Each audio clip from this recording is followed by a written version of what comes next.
चलिए स्टूडेंट, तो आज की क्लास में हम बात करने जा रहे हैं ग्रीन्स थ्योरम के बारे में। State and proof Green's theorem करके एग्जाम में आ सकता है क्वेश्चन। प्रीवियस ईयर के पेपर में लिखूँ तो स्टोक्स थ्योरम पूछा गया था, VVU में भी और BBM के हुए भी। तो इस बार चांसेस है कि ग्रीन्स थ्योरम आ सकता है। 90% चांसेस है कि ये वाला आएगा ही आएगा थ्योरम, और जब भी आता है तो 20 मार्क्स आता है। इस थ्योरम को समझेंगे, इसके स्टेटमेंट के बारे में बात करेंगे, लेकिन इससे पहले हम आप सभी को बता दें कि इसके प्रीवियस के क्लासेस में हमने लाइन इंटीग्रल क्या होता है समझा है, सरफेस इंटीग्रल क्या होता है समझा है। शॉर्टली रिकॉल करते हैं लाइन और सरफेस इंटीग्रल क्या है, उसके बाद इसके स्टेटमेंट और फिर इसके प्रूफ पे बात करेंगे। स्टूडेंट याद कीजिए कि प्रीवियस के लेक्चर्स में हमने बात करा था लाइन इंटीग्रल के बारे में। लाइन इंटीग्रल में आपने देखा था कि कोई इंटीग्रल जो किसी कर्व के अलोंग परफॉर्म होता था। मान के चला जाए ये कोई कर्व है, ठीक है ना, यहाँ पे मान के चला जाए ये कोई पॉइंट A है, यहाँ पे कोई कैपिटल B है, इस तरीके से यहाँ पे।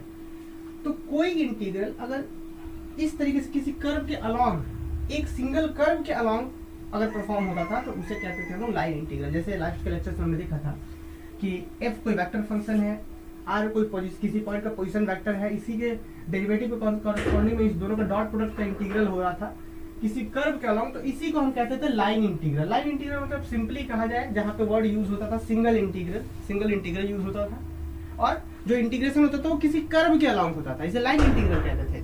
और सरफेस इंटीग्रल में क्या होता था, यही चीज है स्टूडेंट। जैसे यहाँ पे अभी लाइन इंटीग्रल एक कर्व के अलोंग हो रहा था, सरफेस इंटीग्रल में क्या होता था जी कि कोई एक इस तरीके से सरफेस रहेगा और इस सरफेस के अलोंग इंटीग्रेशन होता था। तो आपको प्रीवियस के लेक्चर्स के एक छोटे से कॉन्सेप्ट को हम याद दिलाते हैं कि भाई एक एग्जांपल वहां पे हमने बात करा था, आप सभी को अगर याद हो तो वहां पे हमने देखा था, जैसे मान के चला जाए कि कोई एक सरफेस है, स्फीयर का सरफेस है, इस तरीके से हेमी स्फीयर को इस तरीके से है दिया हुआ, और इस सरफेस के अलावा मुझे इंटीग्रेशन करना है। तो हम क्या करते थे स्टूडेंट, एक छोटा सा ds लेते थे, याद आ रहा है, एक छोटा सा यहाँ पे ds ले लेते थे ये वाला, और इसी के अलावा इंटीग्रेशन एक पे करके फिर पूरे को डबल इंटीग्रेशन कर देते थे, तो पूरे के अलावा इंटीग्रेशन होता था। लेकिन वहां पे एक चीज आपको याद होगा कि हमें इस सरफेस पे, इस सरफेस का नाम मान लीजिए S है, तो इस सरफेस पे अगर इंटीग्रल करना है, डबल इंटीग्रल में, सरफेस इंटीग्रल में डबल इंटीग्रल का कॉन्सेप्ट यूज होता था। अगर आपको इस सरफेस पे इंटीग्रल करना है तो हम लोग क्या करते थे, इस सरफेस का ऑर्थोगोनल प्रोजेक्शन करते थे दूसरे प्लेन पर, ताकि हम लिमिट के बारे में कह सकते, क्योंकि इस सरफेस से आप लिमिट के बारे में नहीं बता सकते कि भाई x का लिमिट क्या होगा या y का लिमिट, जो भी आप ऑपरेटर इन्वॉल्व कराएंगे उसका लिमिट क्या होगा आप नहीं कह सकते। तो हम लोग क्या करते थे, इस पूरे सरफेस S का ऑर्थोगोनल प्रोजेक्शन करते थे किसके ऊपर, तो XY प्लेन के ऊपर, जो भी प्लेन रहेगा। जैसे मान के चलिए कि ये अगर इधर Z में है, मान लीजिए ये X में है और ये Z में है, ये Z में है, तो फिर हम लोग इसका पूरा ऑर्थोगोनल प्रोजेक्शन नीचे करते थे। और ध्यान में ऑर्थोगोनल प्रोजेक्शन में बस एक खास बात आपको याद रखना था, क्या कि ऑर्थोगोनल प्रोजेक्शन क्या होता था कि इसके हर ये जो सरफेस है यहाँ पे, ये वाला जो है हिस्सा, हर पॉइंट से हम परपेंडिकुलर ड्रॉ करते थे, और यहाँ पे जो सरफेस बनता था, आप देख रहे हैं कि इसका अगर ऑर्थोगोनल प्रोजेक्शन करेंगे तो XY प्लेन पर एक सर्कल बनता था, और इसको रीजन को हम R नाम से देते थे, है ना। तो ऑर्थोगोनल प्रोजेक्शन का एक खास बात बस ये होता है कि जो XY प्लेन पे जो परपेंडिकुलर लाइंस होता है ना, वो लाइंस इसको सिर्फ और सिर्फ एक ही पॉइंट पर कट करना चाहिए। जैसे मान लीजिए यहाँ पे जो सरफेस S है, यहाँ से जो परपेंडिकुलर लाइन जाएगा, पैरेलल लाइन जाएगा, Z के पैरेलल लाइन जाएगा, वो सिर्फ और सिर्फ यहीं पे कट कर रहा है, एक ही सरफेस पर कट कर रहा है।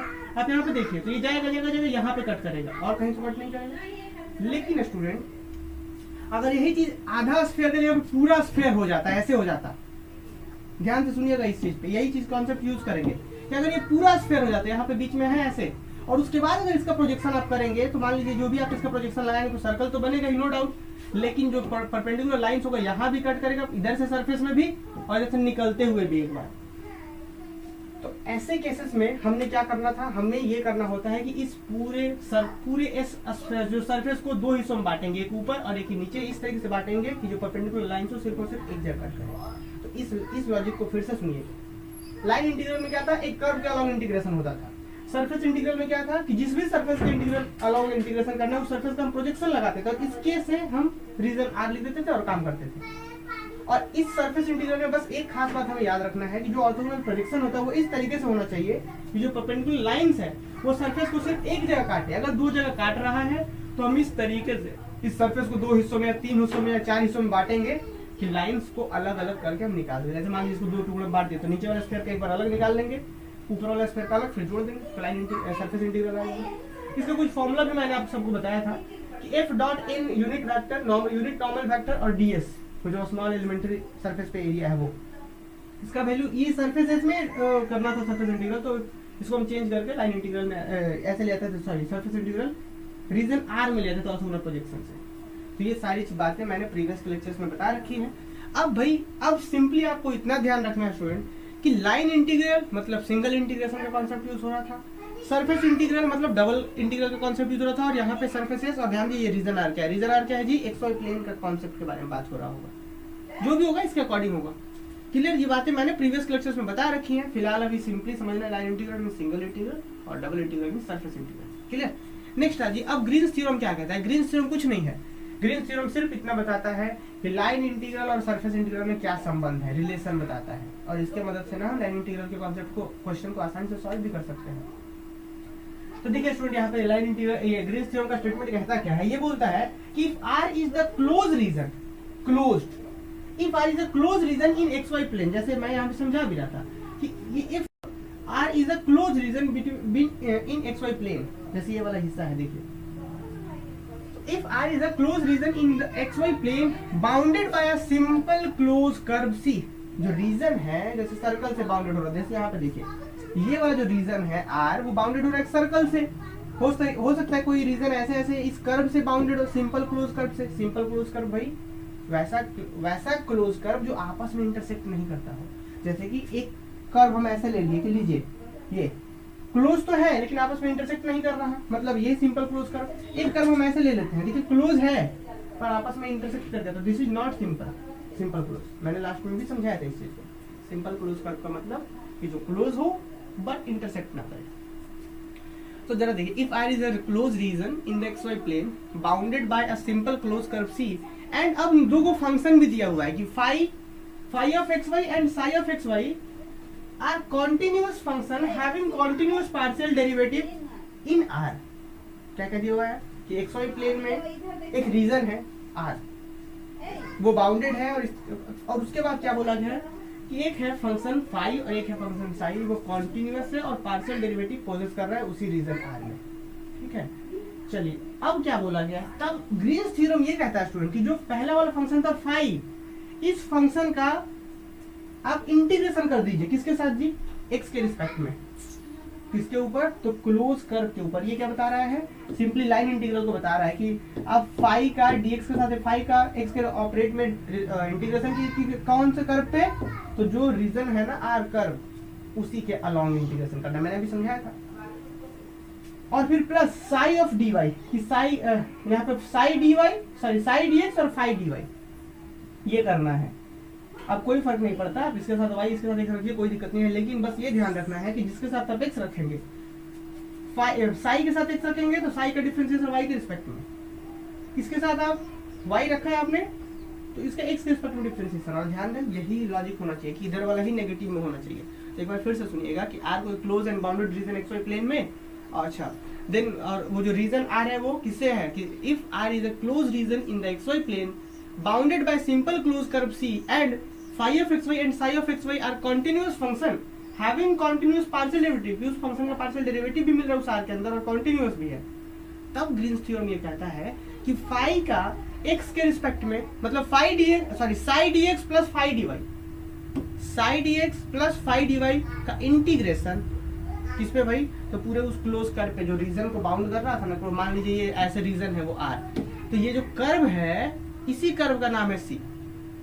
तो उस पूरे कर्व C पर हम जब इंटीग्रेट करेंगे इस पूरे कॉन्सेप्ट को, तो इस पता है किसके बराबर होगा, तो ये बराबर होगा this is equal to double integration over R, पूरे रीजन पे R। अब देखिए इधर इंटीग्रेशन हुआ सिर्फ कर्व पे, किनारे किनारे कर्व पे इंटीग्रेशन हुआ, लाइन इंटीग्रल है, और इधर पूरे सरफेस पे इंटीग्रल हो रहा है, सरफेस इंटीग्रल इधर, मतलब डबल इंटीग्रल ओवर R। और यहाँ पे डेल फाई बाई डेल, देखिए जिधर फाई में y में जो था वो पहले x के साथ डिफरेंशिएशन हुआ partial derivative minus del psi by del y और dx dy, तो ये चीज होता है, हमें प्रूफ करके दिखाना है। ठीक, अच्छा जहां पे ये जो क्या है कि where C is the transverse in positive या मतलब एंटी क्लॉकवाइज डायरेक्शन, मतलब ये जो C जो कर्व है ना उसको आपको हमेशा कंसीडर करना है पॉजिटिव एंटी क्लॉकवाइज डायरेक्शन में, घड़ी के विपरीत दिशा में ही कंसीडर करना है।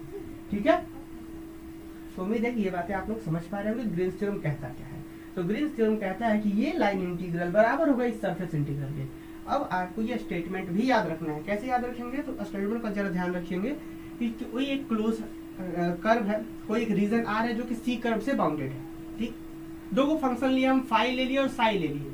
अब बोला गया है कि आप क्या कर रहे हैं, साई का dx plus phi dy integration over close curve C. और ये पता है ये सिंबल क्या है, ये बता रहा है कि क्लोज कर्व है। वो जो सर्कल वहां पे दिया गया छोटा सा, वो बताने का मतलब है क्लोज कर्व है। किस तो सी है, क्लोज कर्व सी। इसका वैल्यू होगा इस सरफेस इंटीग्रल की, ये लाइन इंटीग्रल का वैल्यू सरफेस इंटीग्रल के वैल्यू के बराबर होगा, जिसका यहाँ ऑपरेशन इंटीग्रेशन हो रहा था एक्स के रिस्पेक्ट में। अब उसी साई का यहाँ डिफरेंशिएशन हो रहा है वाई के रिस्पेक्ट में। जो यहाँ पहले है वो इधर नेगेटिव से पास, ये चीज होता है। तो क्या जल्दी से एक बार सब लोग कमेंट करके बता दीजिए कि क्या ये स्टेटमेंट ग्रीन्स थ्योरम का सब बच्चों को समझ में आया। और अब यहाँ पे जरा देखिएगा, अब आप लोग यहाँ पे देखेंगे क्या स्टूडेंट्स, एक बात का बहुत विशेष ध्यान क्या रखना है कि यहाँ पे बोला गया था जो ये कर्व है वो जो if R is a close region, कि आर जो है स्टूडेंट वो एक क्लोज रीजन है। तो जैसे मैं बता रहा था कि सरफेस तो दो तरीके का हो सकता था।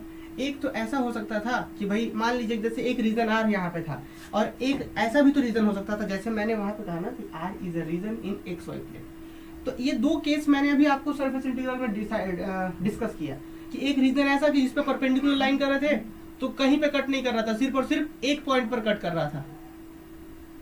मतलब देख लीजिए कहीं से भी करिए तो ये अंदर ना जाएगा जी, स्फीयर है तो ये सिर्फ और सिर्फ एक ही पॉइंट पर कट करेगा। और एक रीजन ऐसा हो सकता है कि परपेंडिकुलर लाइन दो पॉइंट्स पर कट करने लगे, तो दो रीजन बन सकता है। ये समझे आप कि जैसे सरफेस इंटीग्रल की बात कर रहे थे, तो सरफेस इंटीग्रल में जो एक्स वाई में रीजन बनता है उसके ऊपर परपेंडिकुलर लाइन ड्रॉ करते हैं, तो मेन सरफेस का एक पॉइंट पे ही कट करें, या फिर हो सकता है कि दो पॉइंट पे कट करने लगे, या दो से अधिक भी हो सकता है, 2 या मोर देन 2 पॉइंट्स। तो यही दो केसेस हमने इसको प्रूव करने के कंसीडर करा है। क्या केस करा कंसीडर कि firstly suppose that the region R is such that कि रीजन आर जो देखिए ध्यान से एक्स वाई प्लेन के बारे में हम बात कर रहे हैं, क्योंकि रीजन एक्स वाई प्लेन में x dash y dash y, ठीक। तो हमने बोला कि चलिए firstly suppose that the region R is such that any line parallel to either coordinate axis meets the boundary C in at most 2 point. क्या मतलब हुआ कि बहुत हो तो ज्यादा से ज्यादा 2 पॉइंट पर मीट करे। मतलब सिंपली यहाँ पे ये कहने का अर्थ है कि जब हम लोग कोई भी पैरेलल लाइन ड्रॉ करें तो बहुत हो तो सिर्फ और सिर्फ ज्यादा से ज्यादा 2 पॉइंट्स पर कट मीट करे। जैसे मान लीजिए कि ये आप एक्स एक्सिस के पैरेलल कोई आप लाइन ड्रॉ कर रहे हैं, जैसे देखिए ये वाला लाइन आपने यहाँ से ड्रॉ करा, ये वाला इस तरीके से, तो क्या होगा बहुत से बहुत हो तो 1 या 2 पॉइंट्स पर टच करे, बस इस तरीके से, ठीक है। यहाँ पे आप नोटिस करिए कि ये हमने एक हिस्सा ये लिया है, और आगे चल करके हम एक और ऐसा कर्व लेंगे कि जहाँ 2 से अधिक पॉइंट्स पर कट करने लगेंगे। फिलहाल सुनिए, firstly suppose that the region R is such that any line parallel to either coordinate axis, चाहे एक्स एक्सिस के पैरेलल चाहे वाई एक्सिस के पैरेलल, बहुत होगा तो ज्यादा से ज्यादा 2 पॉइंट पर कट करेगा। तो क्या है कि meet axis meets the boundary C, ये जो सी है, जो ये कर्व जो है, ये कर्व है। अब कर्व सर्कल भी बना सकते हैं आप, ऐसा कर्व बना सकते हैं क्लोज कर्व इस तरीके से। तो इस तरीके से था कि जो क्या है कि meets the boundary C in at most 2 points. Next, the reason B included between lines x equal to a, हमने ऐसा कंसिडर कर लिया। चलिए जो रीजन यहाँ पे R है, ये reason x equal to a और x equal to b, y equal to c और y equal to d से बाउंडेड है, ये हमने यहाँ पे कंसिडर करा। क्या यहाँ तक किसी को दिक्कत है? अब नेक्स्ट क्या करेंगे स्टूडेंट, हम यहाँ पे आप नोटिस करिए कि हम यहाँ पे 2 हिस्सों में बांटेंगे, क्योंकि हमें तो पता है कि भाई कि जो भी आप कर्व ड्रॉ कर रहे थे वो एक से ज्यादा पॉइंट पे जैसे ही कट करना है तो उसको 2 हिस्सों में बांटना पड़ता है। सरफेस इंटीग्रल के कॉन्सेप्ट में मैंने समझाया कि जैसे ही मान लीजिए यहाँ से आप लाइन ड्रॉ कर रहे हैं तो यहाँ पे कट कर दिए, यहाँ पे कट दिए, तो उस केस में क्या करते हैं, उसको 2 टुकड़ों में बांटते हैं। यही काम हम यहाँ पे भी करेंगे। तो हम यहाँ पे क्या करेंगे कि ए पी क्यू का मतलब ये कर्व का इतना से इतना तक एक बार निकालेंगे लाइन इंटीग्रल, और एक बार यहां से इधर 2 हिस्सों में निकालेंगे। तो 2 हिस्सों में हम काम करेंगे। तो देखिए कैसे कर रहे हैं, हम यहाँ पे लिखेंगे कि let the equation to the curve A P B, देखिए let the equation to the curve, चलिए हम यहाँ पे लाइट आ गया है तो और कर सकते हैं, चलिए लाइट आ गया है ना। चलिए तो हम क्या बोले कि let the equation to the curve A P B and B Q A denoted by C1 and C2। हमने क्या कहा यहाँ पे कि ए पी बी, इस पूरे कर्व को हम कैसे डिनोट कर रहे हैं, यहाँ से हमने कह दिया चलिए ये C1 है। जैसे हमने क्या कहा इस चीज को, हमने इस चीज को पूरे को हमने C1 कह दिया, थोड़ा सा ध्यान से समझिएगा। और ऊपर वाले हिस्से को क्या कहा यहाँ से हमने, इसको हम B, देखिए BQA, इसको हमने C2 कह दिया। तो ये बस अंडरस्टूड है, वहां पे आपको कुछ डायग्राम में कुछ नहीं करना है। हमने इधर वाले को C1 कहा है और ऊपर वाले को C2 कहा है, ठीक है, क्योंकि हमें पूरे पर काम करना था, इसलिए हम दो हिस्सों में बांट रहे हैं, C1 पे नीचे और ऊपर C2। ध्यान रहे हमें कैसे चलना है, हमें तो एंटी क्लॉकवाइज ही चलना है, मतलब A P B और फिर B Q A ऐसे ही चलना है। नेक्स्ट थोड़ा सा और आते हैं हम लोग आगे। आपको बहुत अच्छे से पता होगा कि अगर कहीं पे सर्कल लिखा हुआ है इस तरीके से, मान लीजिए कि ये कोई सर्कल का इक्वेशन है, ठीक है, ऐसे ठीक सर्कल का कोई इक्वेशन है, तो इसका इक्वेशन पता होगा x square plus y square, मान के चला जाए स्टूडेंट की a स्क्वायर है। तो इसमें से अगर हम चाहेंगे कि हाँ भाई यहाँ से यहाँ तक के नीचे का इक्वेशन क्या होगा जी और ऊपर का इक्वेशन क्या होगा, तो कैसे पता करेंगे, तो भाई आपको पता है कि भाई y का वैल्यू निकालिए, तो यहाँ से क्या आता है, y का वैल्यू आता है a square minus x square. देखिए फिर y का वैल्यू जब निकालते हैं स्टूडेंट तो क्या आता है, this is equal to plus minus under root a square minus x square, यही ना होता है। मतलब y का जो प्लस वाला वैल्यू है ये ऊपर की, देखिए यहाँ से आता है ऊपर, भाई x से ऊपर y पॉजिटिव होता है, तो y equal to under root a square minus x square ऊपर के इक्वेशन हो गया, और नीचे का क्या हो गया, y equal to negative of a square minus x square. तो मतलब अगर कोई कर्व ऐसे C, जैसे वहां पे कोई कर्व C पूरा ऐसे डिफाइंड था, तो नेगेटिव नीचे मतलब A P B, उसके नीचे को आप एक अलग मान सकते हैं, ऊपर वाले को अलग मान सकते हैं। वही हम यहाँ पे काम कर रहे हैं कि हम मान लेंगे कि A P B का इक्वेशन जो है, हम बोलेंगे चलिए ये जो है y is equal to F1 over x है, ये नीचे का y equal to F1 over x है, और ऊपर का मान लेंगे कि y इक्वल टू है F2 ओवर x है ऊपर का। तो देखिए फिलहाल एक बार फिर से ध्यान से सुनिए कि let the equation to the curve A P B and B Q A denoted by C1 and C2 be y equal to F1x नीचे वाले का and y equal to F2 ऊपर वाले का रिस्पेक्टिवली, मतलब A P B का y equal to F1x और B Q A का y इक्वल टू F2x हमने मान लिया। नेक्स्ट नाउ वी हैव, जो क्वेश्चन में हमें दिया गया था उसी से चलना शुरू करते हैं हम लोग। क्वेश्चन में क्या प्रूफ करना था, ये वाला देखिए जरा, साई का y के रिस्पेक्ट में differentiation into dx dy double integration over r, यही से हम चलना शुरू करते हैं जी, क्या ही दिक्कत है, डबल इंटीग्रेशन dx dy और sigh of y dy dx dy ऐसे करके चलते हैं यहाँ से। तो क्या लिखते हैं कि नाउ वी हैव, क्या लेके चल रहे हैं हम लोग, psi del psi by del y dx dy और रीजन r के ऊपर, इसको हम लेके चलना शुरू करते हैं। आप लोग एक बात बताइए, इसको रहने देते हैं, del psi by del y, del psi by del y रहने दिया हमने, dy को पहले कर लिया और dx को बाद में कर लिया, ठीक है। अब देखिए क्यों ऐसा किया हम, क्योंकि भाई यहाँ पे y का लिमिट वेरी कर रहा था, आप नोटिस कीजिए, तो यहाँ पे y नीचे में y कहाँ है, यहाँ पे है, और ये मान के चला जाए स्टूडेंट कि आपको इस पूरे रीजन पर इंटीग्रेशन करना है जी। तो कैसे करते थे पूरे रीजन पर इंटीग्रेशन, याद है आपको, तो एक पतला सा ऐसे हम स्ट्रिप देते थे स्टूडेंट, एक ऐसे हम पतला सा स्ट्रिप देते थे, याद कीजिए आप, यहाँ पे याद कीजिए, एक पतला सा ऐसे हम स्ट्रिप देते थे, और ये स्ट्रिप नीचे किसको टच कर रहा है, ये नीचे किसको टच कर रहा है, तो नीचे का है y इक्वल टू F1x, ऊपर किसको टच कर रहा है, तो दूसरे वाले कर्व को y इक्वल टू F2x को टच कर रहा है। तो और बाकी x का लिमिट क्या होगा, आप लोग कमेंट करके मुझे बताएंगे x का लिमिट क्या होगा इस कर्व में, जब हम इस पूरे रीजन के ऊपर इंटीग्रेशन कर रहे होंगे तो अपना x में क्या आएगा, क्योंकि मुझे पूरे के ना ऊपर काम करना है, भले हमने दो हिस्सों में बांट दिया, एक इधर से और एक इधर से, पर मुझे पूरे पे काम करना है, तो क्या करेंगे A P B इधर से और ऐसे, फिर से वापस से लाइट चलाएंगे,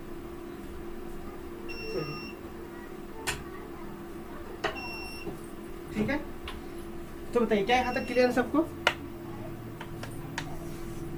तो यहाँ पे हम लोग और आते हैं, यहाँ पे और आते आगे, फिर हम लोग बढ़ते हैं, यहाँ पे कहा गया, हाँ, तो फिर हम क्या ऐसा लिख सकते हैं स्टूडेंट यहाँ पे कि भाई जब y का, चूंकि वेरिएबल लिमिट y में है, देखिए आपको वेरिएबल लिमिट y में है, और x में तो क्या है, x इक्वल टू a से x इक्वल टू b तक, हाँ वेरी गुड, देखिए रिया का आ रहा है a से b तक, a प्लस b बाई 2 कहाँ से आएगा, देखिए ये अगर स्ट्रिप को हम रन कराना चाहेंगे तो भाई ये x इक्वल टू a यहाँ पे शुरू हो रहा है, इस स्ट्रिप को ये यहाँ से x इक्वल टू b तक यहाँ जाएगा, तो x का लिमिट तो फिक्स है स्टूडेंट, x का a से b तक फिक्स है, y में लिमिट क्या है, इस वाले कर्व से उस वाले कर्व तक, मतलब f1x से f2x तक। तो हम क्या ऐसा लिख सकते हैं कि del psi by del y d x over region R बराबर होगा कि पहले y के रिस्पेक्ट में, क्योंकि वेरिएबल लिमिट y का है, और लिमिट क्या है f1x से y इक्वल टू f2x तक, ये y का लिमिट हो गया, और x में लिमिट क्या है a से b तक, x में लिमिट क्या है a से b तक। नेक्स्ट अब क्या करना है, कुछ नहीं, सिंपली अब हम क्या कर लेंगे, इंटीग्रेशन कर लेंगे। देखिए यहाँ पे साई का डिफरेंशिएशन है y के रिस्पेक्ट में, और यहाँ इंटीग्रेशन कर रहा है y के रिस्पेक्ट में, तो क्या हो जाएगा जी, किसी फंक्शन का डिफरेंशिएशन कीजिए फिर इंटीग्रेशन कीजिए, आपस में कैंसिल आउट, बचेगा क्या, सिर्फ और सिर्फ साई बचेगा। और साई का मतलब क्या था, क्वेश्चन में देखिए स्टेटमेंट में साई का मतलब था psi of x comma y, psi क्या एक्स वाई का वेरिएबल का ही फंक्शन था। तो क्या लिख सकते हैं कि इस पूरे चीज का जब इंटीग्रेशन करेंगे, साई का पहले डिफरेंशिएशन फिर इंटीग्रेशन करेंगे, तो इंटीग्रेशन डिफरेंशिएशन कैंसिल आउट हो गया, सिर्फ बचेगा psi of x comma y. और लिमिट क्या रह जाएगा स्टूडेंट कि ये लोअर लिमिट और ये अपर लिमिट, मतलब y इक्वल टू f1x से y इक्वल टू f2x तक, और a से b, और फिर बाहर में dx एज इट इज है, कोई दिक्कत नहीं। नेक्स्ट आते हैं हम लोग, आप सही बच्चों को पता है ये जो भी psi of x comma y है, जहां जहां y होगा अपर लिमिट पुट होगा जी, और फिर माइनस जहां जहां y होगा वहां वहां ये वाला पुट होगा, ये वाला मतलब f1x पुट होगा, यही ना होता है। इसको आप एक एग्जांपल की मदद से समझ सकते हैं। आप एक एग्जांपल कंसीडर कीजिए कि जहां जहां वेरिएबल क्या जो भी अपर लिमिट लोअर लिमिट होता है तो वहां पुट करते हैं हम लोग, तो वही काम करेंगे। तो नेक्स्ट यहाँ से हम चलना शुरू किए, ये पहुंचे, ये कैसे पहुंचे जी समझ में आ रहा होगा। नेक्स्ट आइए बच्चों क्या करेंगे, a से b, और ये पूरा इसका हो गया साई, इस पूरे का वैल्यू क्या होगा, डिफरेंशिएशन इंटीग्रेशन कैंसिल आउट हो गया, सिर्फ साई बचा, और फिर lower limit upper limit integration का काम हो गया खत्म, बाहर में dx। अब क्या करेंगे जी, देखिए इस y के जगह पे क्या पुट होगा, f2 ओवर x, तो हम लिखेंगे अपर लिमिट क्या होगा, तो a से b तो एज इट इज बाहर इंटीग्रेशन है, अपर लिमिट क्या होगा साई ऑफ x, x तो ठीक है, यहाँ पे x ठीक है, यहाँ पे देंगे कॉमा, देखिए यहाँ है ये है कॉमा, यहाँ तो कॉमा दिया हुआ है, तो x है ठीक है, y की जगह पे क्या होगा अपर लिमिट मतलब f2 ओवर x, फिर माइनस साई ऑफ x ठीक है यहाँ पे, और यहाँ पे क्या होगा कॉमा दे करके लोअर लिमिट कितना है f1, तो y की जगह पे अब लोअर लिमिट पुट कर दिया, और ये कंप्लीट हो गया a से b, दिस इज आपका क्या हो गया dx। क्या यहाँ तक किसी को दिक्कत है, एक बार जल्दी से कमेंट करके बताइए कि क्या यहाँ तक किसी को दिक्कत है, उसके बाद हम आगे बढ़ेंगे। चलिए यहाँ तक बताइए जल्दी से,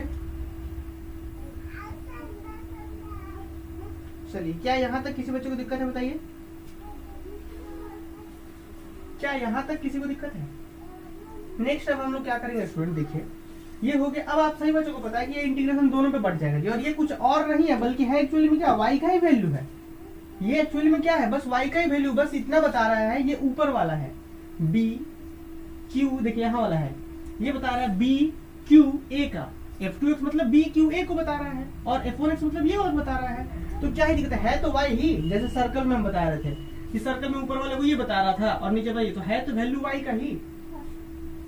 तो नेक्स्ट स्टेप में स्टूडेंट क्या हम लिख सकते हैं, इस a से b को अगर आप लिखना चाहे, जब लिमिट चेंज करते हैं हम लोग तो बताइए नेगेटिव साइन आता है ना, तो अगर हम a से b पे ऐसा है तो हम दोनों पे पहले इंटीग्रेशन बांट देते हैं। हमने क्या करा, इस पे इंटीग्रेशन बांटे, इस पे भी इंटीग्रेशन बांट दिए, कोई दिक्कत नहीं, लेकिन हम एक काम और कर रहे हैं कि इस पे बांटने के साथ साथ लिमिट को चेंज कर ले रहे हैं। तो लिमिट जैसे a से b की जगह b से a होगा तो माइनस आ जाएगा, तो यहाँ पर b से a sigh of x comma f2x dx, और ये तो लिमिट पहले से इस पे जाएगा तो ये नेगेटिव तो पहले से था ही, इसमें कोई चेंज नहीं, ये a से b जैसे था वैसे ही रहने दे रहे हैं, a से b sigh of x f1x, यहाँ पे x1 नहीं है, देखिए यहाँ पे है इस तरीके से कि a से b साई x और f1y। अब एक बात आप ही लोग बताइए, क्या इस f2x को हम ऐसा लिख सकते हैं सिर्फ y, क्योंकि एक्चुअली में तो था y का वैल्यू, भले ऊपर वाले y का था तो y तो लिख ही सकते हैं, बस आगे हम बता देंगे चल करके कि जी ये जो है ना ऊपर वाला y है ना, b q a तक,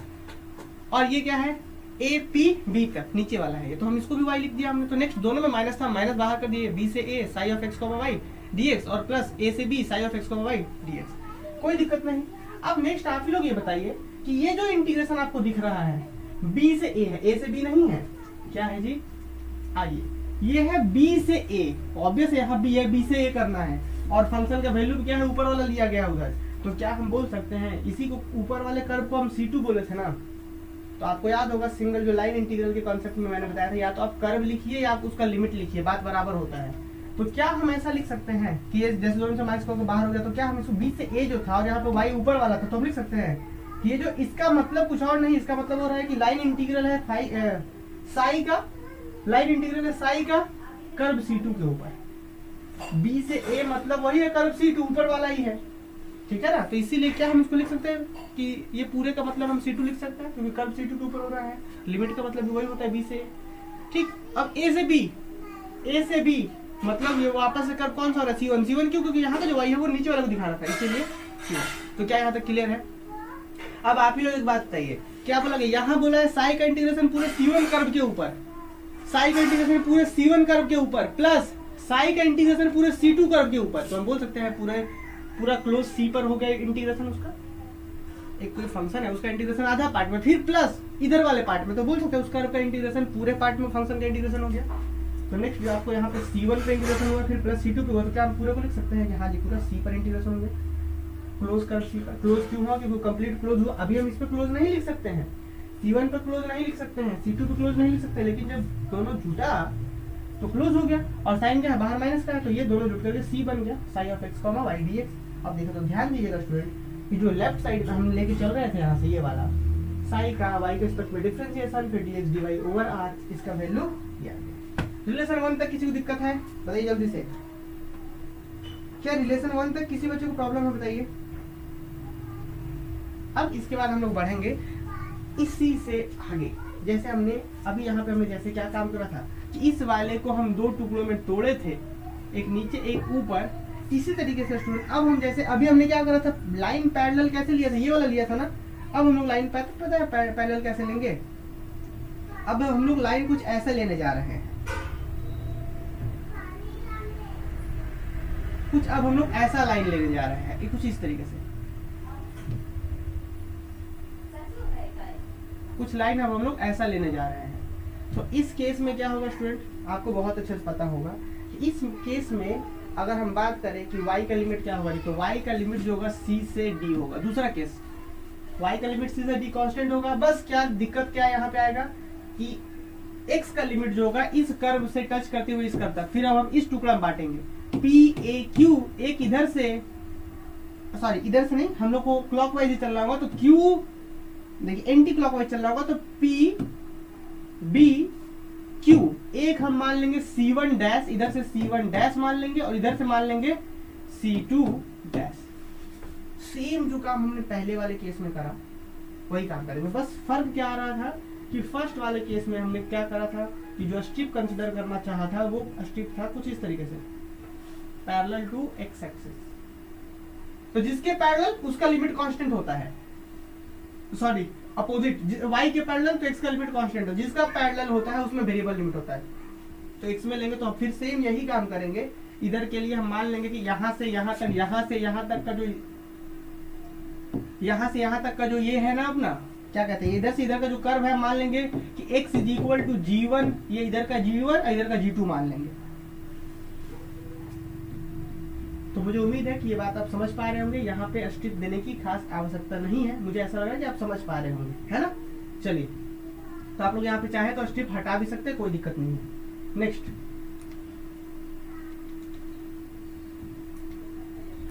नेक्स्ट आते हैं। तो देखिए अब हम क्या लिखा है, हमने रिलेशन नंबर 1 यहाँ पहुंचा दिए, यहाँ तक रिलेशन 1 पहुंचा दिया। अब नेक्स्ट जो भाई दूसरा यहाँ पे हिस्सा था, क्या था दूसरा हिस्सा, ये वाला, इसको तो हम कंसीडर करके ले आए।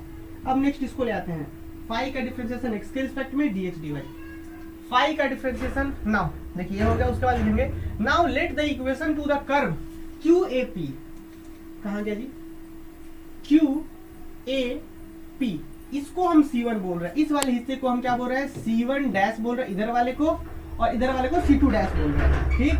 और इसका वैल्यू क्या लेके चलते हैं स्टूडेंट, इधर वाले का वैल्यू लेके चलते हैं x equal to G1 over y, इधर से x का वैल्यू अगर x में वेरिएबल होगा तो x equal to G1 y, इधर के कर्व का इक्वेशन ले लिए, और ये P B Q इसका ले लेंगे x is equal to G2 over y, ठीक है जी। आते आगे जल्दी से आते हैं, देखिए नेक्स्ट और आगे बढ़ेंगे स्टूडेंट। तो हमने बोला कि let the equation to the curve QAP इधर वाला एंड PBQ ऐसे वाला denoted by C1 dash and C2 dash and अच्छा B, और गिवन क्या है कि x equal to G1 y है ना यहाँ पे, and G1 y and G2 y, इसलिए y क्योंकि भाई x का वेरिएबल दूसरे y में ही होगा ऑब्वियस है। तो इस तरीके से चीजें हैं। नेक्स्ट यहाँ पे थोड़ा सा मिस्टेक था, इसको हम करेक्ट कर देंगे। चलिए थोड़ा सा और आगे बढ़ते हैं। तो हम क्या कहा हमने कि now let the equation to the curve Q A P and P B Q denoted by c1 dash and c2 dash be x equal to g1y and x equal to g2y respectively. Then अब phi का difference x के respect में dx dy किसके बराबर होगा जी? तो आप लोग बताइए कि जब हिस्सा ऐसा होगा, इधर वाले को हम c1 डैश बोल रहे हैं और इधर वाले p b q को हम c2 बोल रहे हैं। इधर का इक्वेशन हम x इक्वल टू g1y और x इक्वल टू g2y ले रहे हैं। आप क्यों ले रहे हैं? क्योंकि आपको पता है कि इधर वाले हिस्से का हम ऐसा लिए और इधर का अलग होगा, ठीक है ना? तो हमने नेक्स्ट इस तरीके से कंसिडर करा, ठीक है। अब नोटिस करिए आप कि भाई ये हिस्सा तो किस तरीके से लिमिट होगा कि यहाँ पे x में वेरिएबल लिमिट होगा x इक्वल टू g1y से। अगर इधर से आप स्ट्रिप लेंगे तो इधर में x यहाँ से g1y से g2y तक x में, और y में क्या होगा c से d। तो नेक्स्ट हम यहाँ पे क्या करते हैं, देखिए कि देन इसका जो वैल्यू होगा y बाद में करते हैं हम लोग, तो y का लिमिट c से d है और x पहले है, तो मतलब del phi by del x dx और dy, और x का लिमिट क्या है x इक्वल टू g1y से g2y। क्लियर यहाँ तक? अगर कहीं पे डाउट हो तो बिल्कुल पूछ सकते हैं। नेक्स्ट आ जाइए स्टूडेंट, इस फाई का डिफरेंशिएशन x के रिस्पेक्ट में और इंटीग्रेशन है x के रिस्पेक्ट में क्या होगा, सिर्फ बचेगा फाई, और फाई मतलब अपने आप में फंक्शन ऑफ x y था, तो phi of x comma y। अच्छा जी, और लिमिट क्या है x इक्वल टू g1y से, यहाँ x इक्वल टू g1y से x इक्वल टू g2y तक, और बाहर में बचा हुआ है dy, इंटीग्रेशन करके लिमिट c से d। नेक्स्ट फिर से यहाँ x के जगह पे क्या पुट होगा, अपर लिमिट में g2y, तो नेक्स्ट अब की बार लिखेंगे फाई x की जगह पे g2y comma y minus phi x की जगह पे क्या है g1y ऑफ y, ऐसे। तो नेक्स्ट लिखेंगे c से d फाई g2x से y को minus upper limit minus lower limit, तो फाई g1x से y। x के जगह पे ये g1x नहीं g1y होगा यहाँ पे तो y होगा ना। अगर यहाँ पे किसी को कोई डाउट हो तो फिर मुझे बताइए।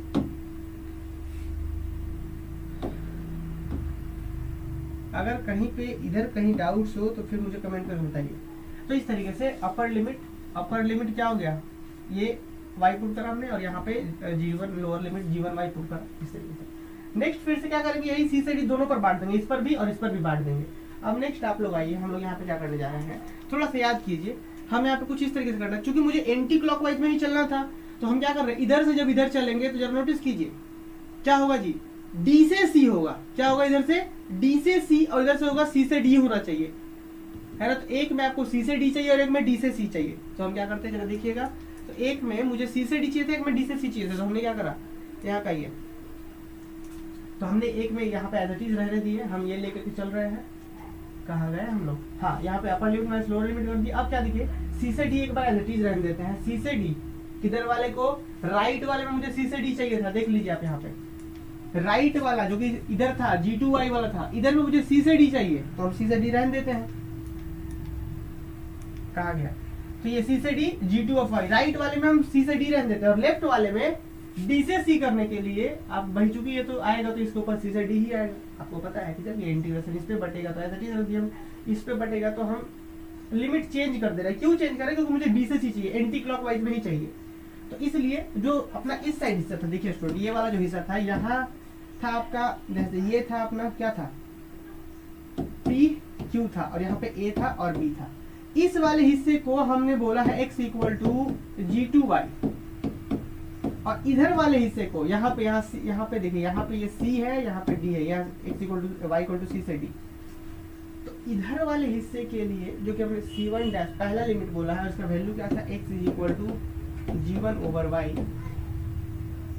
और इधर के लिए c से d, तो हमने वही जहाँ g2y है उधर c से d रख रहे हैं, g2y उधर c से d रख रहे हैं, और जहाँ पे g1y इधर वाला है तो वहाँ पे d से c करना होगा। तो जब ये तो आएगा तो c से d, लिमिट चेंज करेंगे तो माइनस माइनस यहाँ कर देगा प्लस, और d से c कर देगा, और साई ऑफ ये। अब स्टूडेंट क्या इसी साई जो फाई इक्वल टू g1y है, इस g1y को क्या हम ऐसा लिख सकते हैं, सीधा सीधा x लिख सकते हैं क्या, एक्चुअली में था x का ही ना वैल्यू था इधर, तो हम इसको लिख देते हैं सिंपली x। सिंपली हम क्या लिख देते हैं इसको, देखिए, तो हम सिंपली x लिख सकते हैं इस चीज को। तो नेक्स्ट फिलहाल इसका मतलब क्या था स्टूडेंट, देखिए आप ध्यान दीजिएगा, अभी हम थोड़ा यहाँ पे समझा भी रहे। तो इधर वाले को हमने क्या कहा, इधर वाले को हमने कहा है c1 डैश कहा था कर्व के मामले में, इधर वाले को हमने c2 डैश कहा था स्टूडेंट। तो क्या इस चीज को c से d जो है उधर वाला है, क्या हम इसको c2 डैश बोल सकते हैं, इधर वाले को ये c2 डैश हो गया, इधर क्या हो गया c1 डैश हो गया, कोई दिक्कत नहीं है, इधर वाला c2 डैश हो गया, इधर वाला c1 डैश हो गया। नेक्स्ट आ जाइए और आगे। अब एक बात बताइए, फिर से वही बात, C1 डैश इधर वाला प्लस इधर वाला जुटे के क्या बनाएगा, पूरा एक क्लोज कर्व C बना देगा। तो हम लिख सकते हैं कि phi of x, y dy दोनों में है ना, और C1 डैश और यहाँ पे C2 डैश, यहाँ C2 डैश, यहाँ C1 डैश, तो फाइनली क्या बनेगा, C बन जाएगा। This is relation number 2। तो मुझे उम्मीद है कि ये भी आप लोगों को कहीं डाउट नहीं हुआ होगा। सेम जो हमने फर्स्ट केसेस में बात करा, सेम उसी जैसा हम सेकंड केस में भी बात कर लेंगे। अब सिंपली क्या करना है, रिलेशन 1 को देखिए यहाँ पे, रिलेशन 1 और रिलेशन ऑफ 2 को देखिए। क्या करना है, 2 वाला मुझे बाद में चाहिए है ना, तो हम क्या करेंगे स्टूडेंट, नाउ सब्ट्रैक्टिंग 1 फ्रॉम 2, मतलब 2 वाला यहाँ रखिए, उसमें से 1 घटाइए। नाउ सब्ट्रैक्टिंग 1 फ्रॉम 2, 2 वाला पहले रखिए, उसमें से फिर 1 को घटा दीजिए। मतलब 2 वाला पहले और उसके बाद में घटेगा वो वाला, इसमें से वो घटेगा।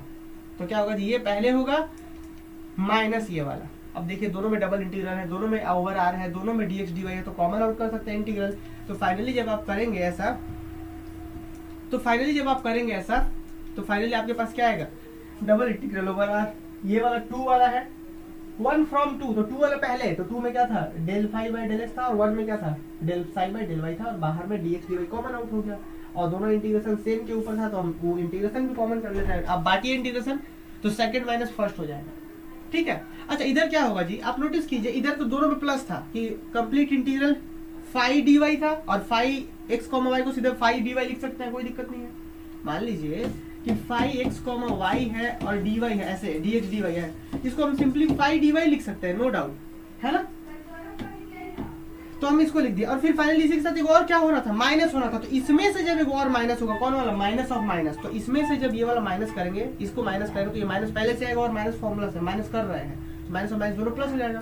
तो नेक्स्ट क्या होगा, ये phi D Y plus psi D X, तो क्या हो जाएगा जी, phi D Y plus psi D X, integration दोनों में सेम कर्व पे था, तो हम ऐसा लिख सकते हैं। तो देखिए कि this is equal to this, इसका मतलब ये चीज के बराबर है, तो हम क्या लिख सकते हैं, तो इसका मतलब हम लिख सकते हैं this is equal to this, तो मतलब that is integration psi phi D Y plus psi D x का वैल्यू जो होगा ये तो बराबर होगा। यही चीज क्या मुझे प्रूफ करना था, यही चीज हमें प्रूफ करना था। तो आप ध्यान दीजिएगा, तो हमने अब यहाँ पे क्या कहा है ना। अभी तो हम क्या बात किए थे, प्रीवियस में तुरंत हमने बात क्या करा था कि भाई जो दो ही जैसे अभी हमने फर्स्ट केस में इस थ्योरम्स को प्रूफ कर दिया, हमें जो प्रूफ करना था कि ये चीज के बराबर तो हमने प्रूफ करा था, लेकिन किस केस में, हम जब बात कर रहे थे कि हम ऐसे लाइंस के बारे में बात कर रहे हैं जो कर्व को सिर्फ और सिर्फ ज्यादा से ज्यादा 2 पॉइंट पर कट करता हो, उस केसेस में हमने प्रूफ करा। अब हम क्या बात करें, चलिए अगर 2 से अधिक पॉइंट पे कट करेगा तब क्या करेंगे, उस केसेस में कुछ और नहीं, फिर से वही, जैसे अगर सिर्फ 2 पॉइंट पे कट कर रहा था तो 2 हिस्सों में रीजन हम डिवाइड किए थे, तो 2 से बहुत ज्यादा पॉइंट पे कट करेगा तो बहुत ज्यादा रीजन में डिवाइड करके काम कर लेंगे। तो नेक्स्ट क्या कहा गया, देखिए तो यहाँ पे तो थ्योरम प्रूफ हो जाता है, रिलेशन 3 मान दिया हमने। नेक्स्ट अब हमने लिखा कि now let us consider the region R such that, इस तरह से रीजन हम कंसीडर कर रहे हैं, line parallel to either coordinate axis meets the curve more than 2 points, कि 2 से अधिक पॉइंट्स पे बीट कर रहा है। कुछ डायग्राम इस तरीके से, जैसे मान लीजिए कि एक डायग्राम है ये वाला, कुछ इस तरीके से डायग्राम है कि जैसे आप पैरेलल लाइन यहाँ पे ड्रॉ करेंगे, देखिए जैसे आप एक पैरेलल लाइन y के पैरेलल ड्रॉ करिए, एक ऐसे पैरेलल ड्रॉ करिए, देखिए कितना जगह मीट कर रहा है ये, 1 2 3 4 जगह मीट कर रहा है। लेकिन स्टूडेंट अगर हम ऐसा कर ले कि इसी चीज को, अगर इसमें आपको थ्योरम को प्रूफ करना तो क्या कर लेंगे कि इस पूरे रीजन को 2 हिस्सों में बांट दीजिए, 3 हिस्सों में बांट दीजिए, जितना जरूरी पड़ रहा है उतने हिस्सों में आप बांट सकते हैं। अब मान के चलिए कि इस R1 यहाँ से एक PQ लाइन ड्रॉ करके R1 को अलग भेज दिए, इसको अलग कर दिए, तब उस केस में जो आपके पास रीजन बनेगा, इसके लिए जो लाइन ड्रॉ करेंगे तो भाई कट नहीं करेगा, आप देख लीजिए। उसके बाद आप कोई भी, मान लीजिए सिर्फ R1 के लिए बात करेंगे तो कोई भी लाइन ड्रॉ करिए, दोनों पॉइंट पे कट नहीं करेगा, 2 से अधिक पॉइंट पे कट नहीं करेगा, सिर्फ 2 पॉइंट पे कट करेगा। तो उस पर फिर से वापस थ्योरम प्रूफ कर सकते हैं सेम आर्गुमेंट से। तो यहाँ पे बस एक लाइन लिख दिया गया है, now let us consider reason R such that line parallel to either coordinate axis meets the curve more than 2 points। कुछ इस तरीके से, in such type of reason, इस तरीके के जो भी रीजन होंगे, it can be divided into a finite number of reason, कि अगर ऐसे रीजन होते हैं तो उसको फाइनाइट नंबर ऑफ रीजन में, सब रीजन में डिवाइड कर लेंगे, है ना। अच्छा उसके बाद क्या, in given figure take R1 and R2 by using PQ line, इस फिगर में R1 और R2 हम 2 रीजन में डिवाइड कर लेंगे। अब देखिए अगर इधर से हम डिवाइड कर देंगे ना स्टूडेंट, ये वाला इधर से हम अगर डिवाइड कर देंगे, तब आप कोई भी पैरेलल लाइन ड्रॉ कीजिए, अगर सिर्फ R1 के लिए बात करें, देखिए इसको 2 ही पॉइंट पे कट कर रहा है, क्योंकि भाई R1 तो अलग ना हो गया है, तो R1 की लिए बात ही नहीं। मान लीजिए आप इसको बढ़ा भी देते हैं तो मुझे R1 से क्या मतलब है, अगर आप R2 को सॉल्व कर रहे हैं तो R2 को सिर्फ 2 पॉइंट पे कट कर रहा है, R1 को सॉल्व कर रहे हैं तो सिर्फ 2 पॉइंट पे कट कर रहा है। ठीक, तो इस तरीके से कहानी है। तो अगर आप फाइनाइट रीजन में डिवाइड कर ले तो वही बोला गया है कि in such type of region it can be divided into a finite number of region in given figure take R1 and R2 by using PQ lines. अगर थोड़ा और कॉम्प्लिकेटेड फिगर हो तो और ज्यादा रीजन बनेगा। अच्छा, now we prove the theorem for each finite region. अब हम इसके बाद हर रीजन के लिए थ्योरम्स को प्रूव करेंगे अलग अलग से।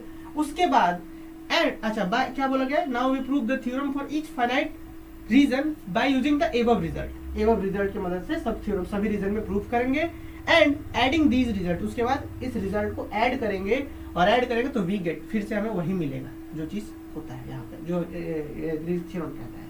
तो फाइनल लिख के अपना थ्योरम्स कंप्लीट होता है। ठीक है, बहुत से बुक्स में यहीं तक करके छोड़ दिया जाता है कि वो एक रीजन करके वहीं पे छोड़ देंगे, बट अगर आपको कंप्लीट 20 आउट ऑफ 20 मार्क्स चाहिए तो आपको यहाँ तक पूरा लिखना पड़ेगा। ठीक है जी, चलिए, तो उम्मीद है कि ये क्लास आप सभी को समझ में आया होगा, और अगर कहीं पे डाउट्स है ग्रीन्स थ्योरम में तो फिर पूछिए, हम क्लियर करते हैं इस चीज को। चलिए बताइए। चलिए जी, अगर किसी को कोई भी डाउट्स है तो फिर पूछिए, हम बताते हैं फिर आगे।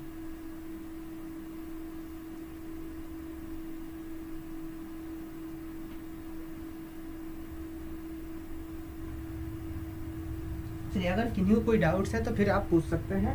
फिलहाल हम इस क्लास को यहीं पे समाप्त करते हैं। ठीक है, तो यहाँ से हम करते हैं रिकॉर्डिंग।